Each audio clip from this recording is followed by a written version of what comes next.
1862년 미국 남북전쟁이 아주 치열하던 시기입니다. 가을이 시작되는 9월, 버지니아주의 북버지니아군 4만 5천 명이 포토맥 강을 건너 메릴랜드주에 도착하죠. 이들을 지휘하고 있던 건 로버트 에드워드 리 장군이었습니다. 남북전쟁이 네임드급 인물이죠. 이에 맞서는 건 8만 7천 명의 포토맥군을 이끌고 있는 조지 B 맥클레런이었어요. 그 역시 젊은 나폴레옹이라는 별명을 가지고 있던 대단한 인물이었죠.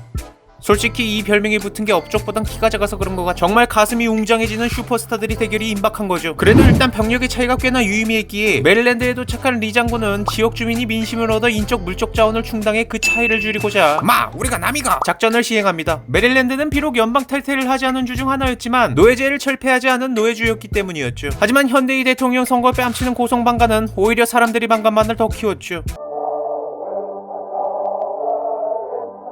이 씨발! 잠 좀 자자!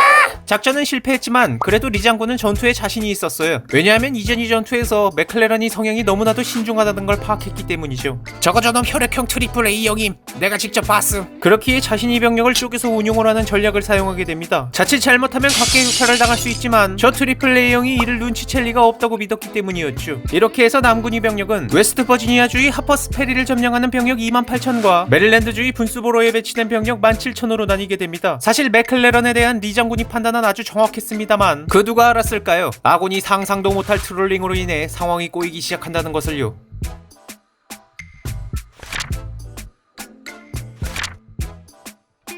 9월 13일 정오 메릴랜드주의 프레데릭 카운티의 한 언덕 북군 12군단 소속 인디애나 제27용대의 바튼 W 미첼 상병이 종이를 하나 줍습니다. 그 종이 안에는 3개의 시가가 들어있었죠. 예상치 못한 득템에 기뻐하던 그는 무심코 담배를 싸놓은 이면지를 읽어보게 되는데 그 내용이 존나게 비범했습니다. 미첼 상병은 존 맥나이트 블러스 중사인지 상사인지 잘 모르겠는데 어쨌든 이 이면지를 전달했고 종이의 출처가 예사롭지 않다고 느낀 둘은 곧바로 지휘관인 피터 코프 대위에게 종이를 전달합니다. 대위는 다시 연대장인 사일라스 콜고르브 대령에게 이를 전했고 대령은 이 종이를 군단본부로 옮기게 됩니다. 그렇게 이 종이는 맥클레런 소장에게 들어가게 되죠. 이 종이의 정체는 다름 아닌 작전 문서였어요. 특별명령 191이라 불린 이 문서 안에는 남군이 리 장군이 내린 명령이 담겨 있었는데 여기엔 북버지니아군이 편제와 움직임이 아주 상세히 기록되어 있었죠. 리 장군이 부관 로버트 H. 칠튼이 남군이 장교들에게 이 내용을 전달하기 위해 여러 장의 사본으로 만들었는데 참모들 중 하나가 이걸 담배 보관용으로 쓰다가 분실한 겁니다. 한마디로 북군은 원순철 형님도 막지 못하는 매팩을 주운 거예요. 이걸 전달받은 맥클레런은 처음엔 의심을 했어요. 적들이 일부러 뿌린 기만 작전이 아닐까 하고요. 근데 또 여기서 기막힌 우연이 발생하는데 이 매팩이 진짜임을 알아본 사람이 있었던 겁니다. 알페우스 S. 윌리엄스 준장이 보좌관이던 세뮤얼 피트먼 대령이 이 문서에 있던 로버트 H. 칠튼이 서명이 진짜임을 알아차린 겁니다. 그럼 이걸 이 사람은 또 어떻게 알아봤냐? 피트만 대령이 디트로이트 은행에서 일하던 시절에 근처 육군기지 급여 책임자로 있던 사람이 바로 칠튼이었어요. 당시 그의 서명을 자주 봤던 피트먼이 결국 이 명령서의 서명도 알아봤던 겁니다. 이렇게 매팩이 정품 인증까지 마친 맥클레런은 아주 신이 나서 이렇게 외칩니다. 하하! 이 종이를 가지고도 내가 보비리를 박살내지 못한다면 짐 싸고 집에 나가야겠지.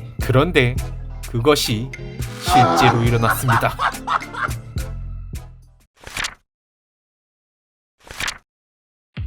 9월 14일 맥클레런은 이전과는 다르게 과감히 군대를 이동시켜 남부 병력들이 위치한 사우스 마운틴을 타격합니다. 이것이 바로 사우스 마운틴 전투였죠. 이 전투에서 북군은 2325명, 남군은 2685명이 사상자를 내며 북군이 승리를 하게 됩니다. 그리고 15일 저녁 약 8만 명이나 되는 북군이 병력이 남군이 주둔지 근처인 샤프스버그에 도착합니다. 당시 리가 가진 병력은 18,000명도 안 될 때였죠. 힘이 차이가 느껴지십니까? 그렇기에 다음날인 16일에 바로 공격을 했다면 좋았으련만 맥클레런은 딱히 뭔가 특별한 일도 없는데 그 하루를 그냥 허비해버립니다. 이 덕분에 리 군대는 더욱 견고한 방어선이 구축 및 흩어졌던 롱스트릿 소장과 잭슨 소장이 병력들이 합류할 수 있는 시간을 벌게 되죠. 그리고 17일 야전군 수준의 대규모 전투 엔티텀 전투가 벌어지게 되죠. 근데 이 전투 중에도 맥클레런은 그 많은 병력 차이의 장점을 살리지 못한 채 지지부진한 모습만을 보입니다. 하지만 그럼에도 불구하고 북부의 공격은 결국 남부의 중심을 뚫었고 남군이 우익을 향해 진격하려던 바로 그 순간 하필 가장 늦었던 AP1 소장이 남군 병력이 그때 도착을 하여 북군에게 기습을 가했기에 결정적인 승기를 잡지 못합니다. 그날 전투의 사상자는 북군 12,410명에 남군 1,317명이었습니다. 다음 날인 18일 리 장군은 다시 싸울 준비를 했지만 그 사이에 더 증원이 되어 약 3배나 차이가 나는 북군이 병력 수를 확인하고는 결국 메릴랜드에서 후퇴를 하게 됩니다. 그리고 맥클레런은 그렇게 남군이 물러날 때까지도 그 많은 병력으로 싸움 한 번을 걸지 않았죠.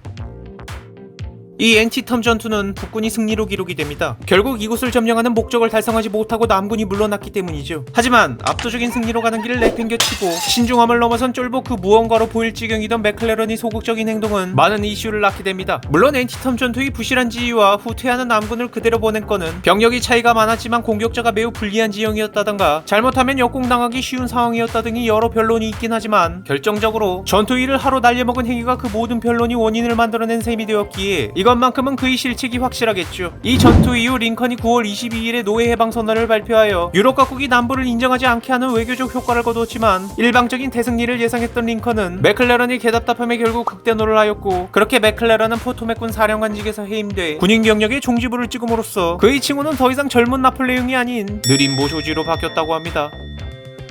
그래도 그에겐 박수를 쳐주고 싶군요. 뭐 어쨌든 간에 자신이 말은 실제로 지키긴 했으니까요. 그리고 참 안타깝네요. 누군가 고민하는 맥클레런에게 이 한마디만 해줬다면 적어도 그때만큼은 그 신중함을 버리지 않았을까 하고요. 쫄?